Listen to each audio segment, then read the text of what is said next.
Materi yang pertama yaitu kerangka dasar penyusunan dan penyajian laporan keuangan syariah atau KDPP-LKS, yang merupakan pengaturan akuntansi yang memberikan konsep yang mendasar penyusunan dan penyajian laporan atas transaksi syariah. Tujuan kerangka dasar ini adalah digunakan sebagai acuan bagi yang pertama, penyusun standar akuntansi keuangan syariah. Yang kedua, penyusun laporan keuangan. Yang ketiga, auditor. Yang keempat, para pemakai laporan keuangan. Pemakai dan kebutuhan informasi pada laporan keuangan. Yang pertama, investor, pemilik dana hoard, pemilik dana syirkah temporer, pemilik dana titipan, pembayar dan penerima jizwa, pengawas syariah, karyawan, pemasok dan mitra usaha lainnya, pelanggan, pemerintah serta lembaga-lembaganya, yang terakhir masyarakat.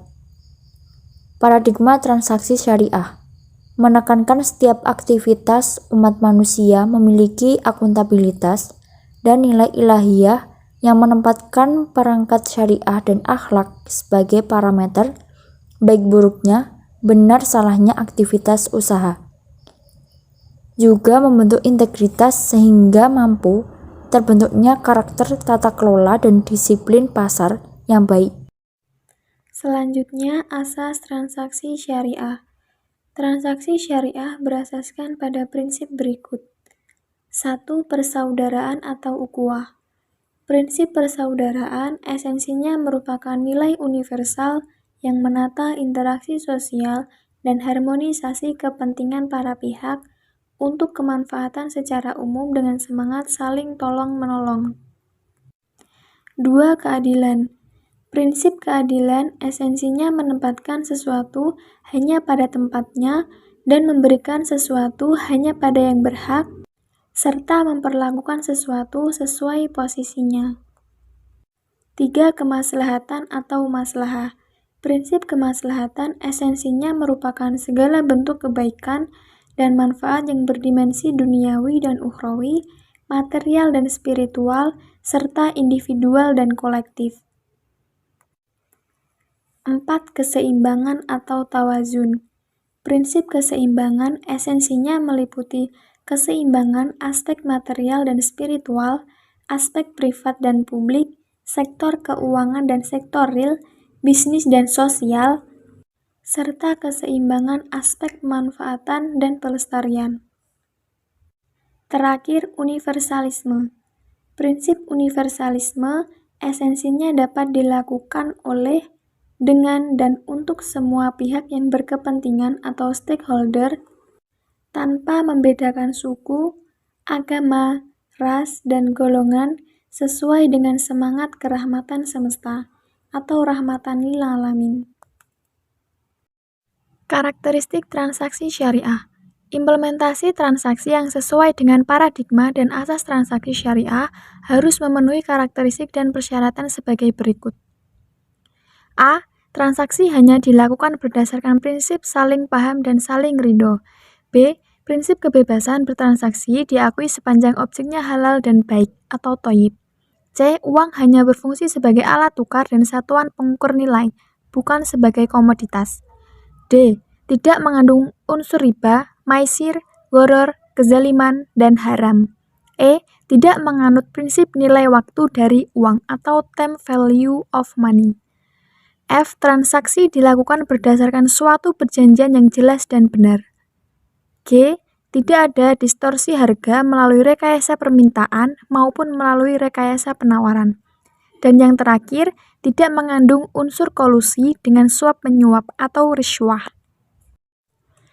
Selanjutnya yaitu tujuan laporan keuangan. Yang pertama, meningkatkan kepatuhan terhadap prinsip syariah dalam semua transaksi dan kegiatan usaha. Kedua, informasi kepatuhan entitas syariah terhadap prinsip syariah serta informasi aset, kewajiban, pendapatan, dan beban yang tidak sesuai dengan prinsip syariah bila ada dan bagaimana perolehan serta penggunaannya.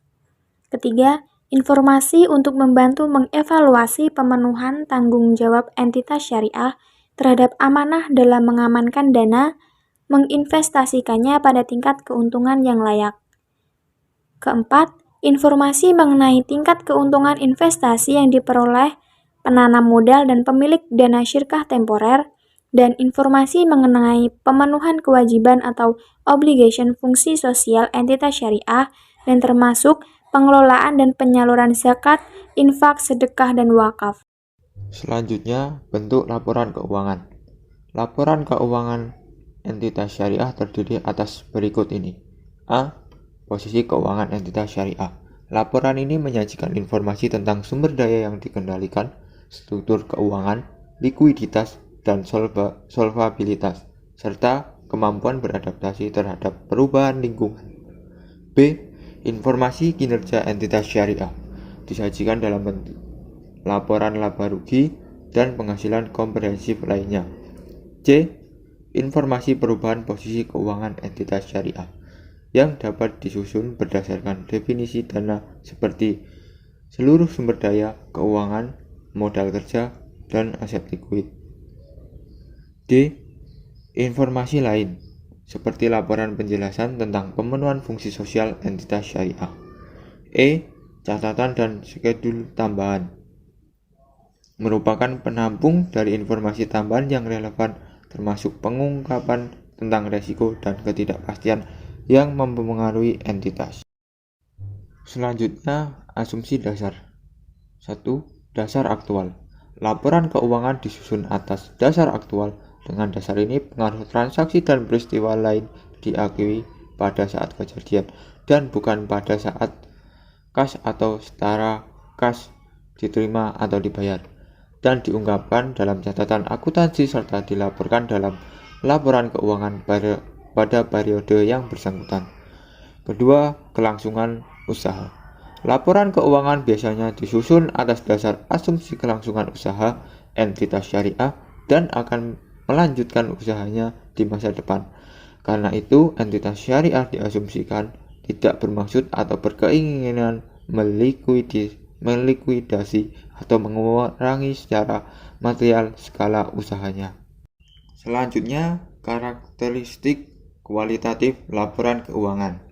Terdapat 4 karakteristik kualitatif pokok, yaitu A. Dapat dipahami. Kualitas penting dari informasi yang ditampung dalam laporan keuangan adalah kemudahan untuk segera dapat dipahami oleh pemakai. B. Relevan. Agar bermanfaat, informasi harus relevan untuk memenuhi kebutuhan pemakai dalam proses pengambilan keputusan. C. Keandalan. Andal diartikan sebagai bebas dari pengertian yang menyesatkan, kesalahan material, dan dapat diandalkan pemakainya sebagai penyajian yang tulus dan jujur. Agar dapat diandalkan, maka informasi harus memenuhi hal sebagai berikut. 1. Menggambarkan dengan jujur transaksi serta peristiwa lainnya yang seharusnya disajikan atau yang secara wajar dapat diharapkan untuk disajikan. 2. Dicatat dan disajikan sesuai dengan substansi dan realita ekonomi yang sesuai dengan prinsip syariah dan bukan hanya bentuk hukumnya. 3. Harus diarahkan untuk kebutuhan umum pemakai dan bukan pihak tertentu saja, netral. 4. Didasarkan atas pertimbangan yang sehat dalam hal menghadapi ketidakpastian peristiwa dan keadaan tertentu.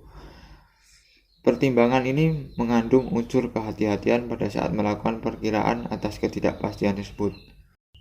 Yang kelima, lengkap dalam batasan materialitas dan biaya. Kesengajaan untuk tidak mengungkapkan akan berakibat informasi menjadi tidak benar sehingga menjadi tidak dapat diandalkan dan tidak sempurna. Yang D, dapat dibandingkan. Pemakai harus dapat membandingkan laporan keuangan entitas syariah antar periode untuk mengidentifikasi kecenderungan atau tren, posisi, dan kinerja keuangan. Unsur laporan keuangan.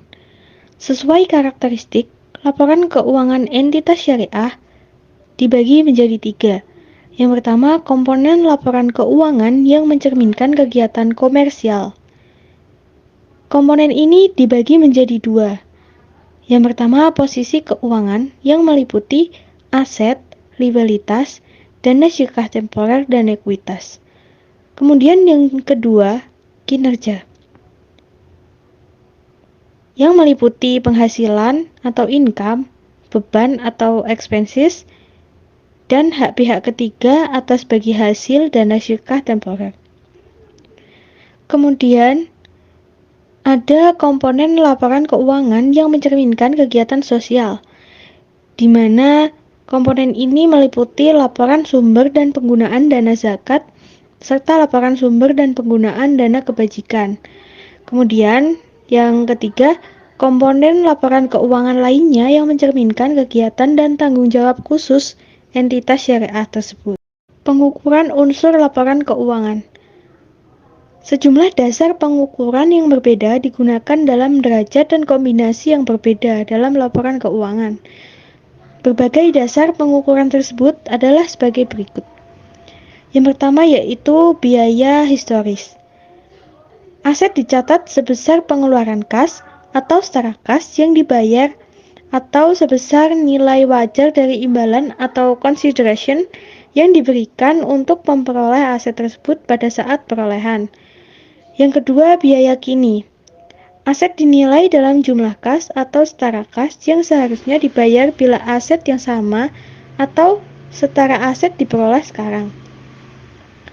Kemudian, yang ketiga, nilai realisasi atau penyelesaian.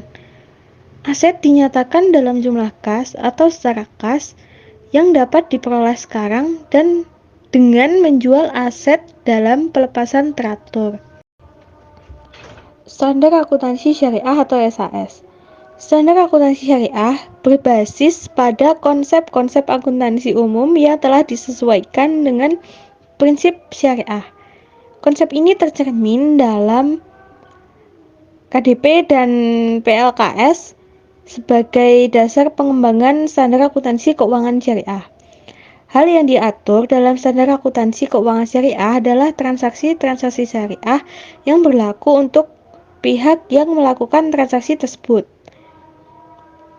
Saat ini transaksi syariah yang utama telah diatur dalam standar akuntansi keuangan syariah seperti murabahah, istisna, salam, mudharabah, musyarakah, ijarah, tabaru, suku, zakat, wat, serta wakaf. Ketentuan-ketentuan umum pernyataan standar akuntansi keuangan diatur dalam PSAK 101 sampai 107. Ketentuan-ketentuan umum pernyataan standar akuntansi keuangan atau PSAK 101 sampai 107.